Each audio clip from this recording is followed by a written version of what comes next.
Alia. Hari ni teacher nak Alia tulis dekat atas bot putih tu tulisan ataupun perkataan baju. Macam mana nak tulis baju? Good. Ju. Okay. Very good. Good job, Alia. Okay, next. Teacher ada Alfa. Teacher sekarang ni nak Alfa tulis perkataan kaki. Macam mana nak tulis kaki? Okay, good. Ki.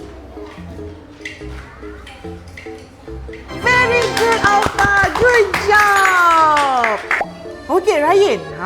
Sekarang teacher nak Ryan tulis perkataan buku. How to write buku? Macam mana nak tulis perkataan buku? Okay, good. Ku.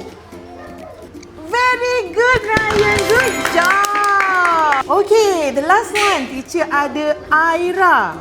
Aira. Teacher nak Aira tulis perkataan tali. Macam mana nak eja tali? Good. Li. Macam mana nak tulis li? Okay, good job. Very good, Aira. Like and subscribe. Little Kelly.